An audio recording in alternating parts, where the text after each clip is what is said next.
थकित को शांति का वचन। भाई भगत सिंह के द्वारा मई 2। तुम जैसे दुखों के वैसे ही शांति के भी सहभागी हो। दूसरा कुरिन्थियों पहला अध्याय 7 पद।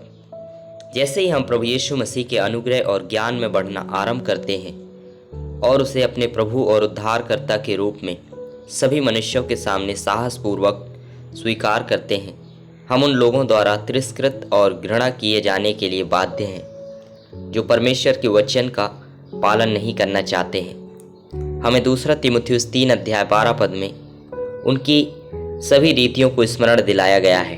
हाँ, और जितने मसीह यीशु में भक्ति के साथ जीवन बिताएंगे वे सब सताए जाएंगे। प्रभु यीशु मसीह ने मत्ती सुसमाचार 10 अध्याय का 24 और 25 पद में हमें चेतावनी दी थी। चेला अपने स्वामी से बड़ा नहीं है और ना दास अपने स्वामी से। शिष्य के लिए इतना ही काफ़ी है कि वह अपने गुरु के समान हो और दास अपने स्वामी के समान। यदि उन्होंने घर के स्वामी को शैतान कहा है तो वे उन्हें जो उसके घराने के हैं क्यों ना कहेंगे। यूहन्ना सुसमाचार 15 अध्याय का 18 से 21 पद में हमें प्रभु द्वारा शिक्षा दी जा रही है कि जगत ने इससे पहले कि हमसे बैर रखा उसने उससे बैर रखा, और यदि हम संसार के होते तो संसार हमसे प्रेम रखता, परंतु इसलिए कि हम संसार में से चुने गए हैं संसार हमसे बैर रखता है। हम भजन संहिता 123 उसका 3 और 4 पद में पढ़ते हैं कि कैसे प्रभु के कारण हमारे मित्र और लोग जिनका हम बहुत आदर करते हैं वे भी हमसे बैर और तिरस्कार करेंगे।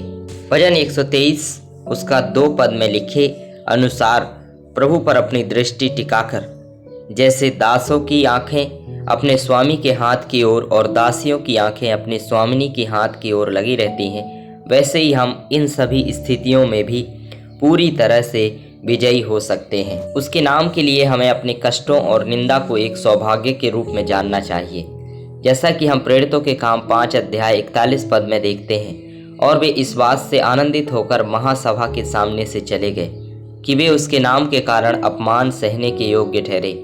हमारा आनंद और भी बढ़ जाता है जब हम उसके नाम के लिए लज्जित होना सीख जाते हैं।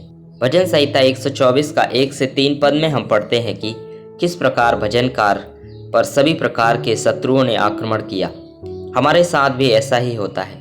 थोड़े समय के लिए हम सभी शत्रु आक्रमणों से सुरक्षित रहते हैं, लेकिन थोड़ी देर बाद प्रभु सभी प्रकार के दर्दनाक मार्गों की अनुमति देते हैं और हमें लगता है कि सब कुछ गलत हो रहा है।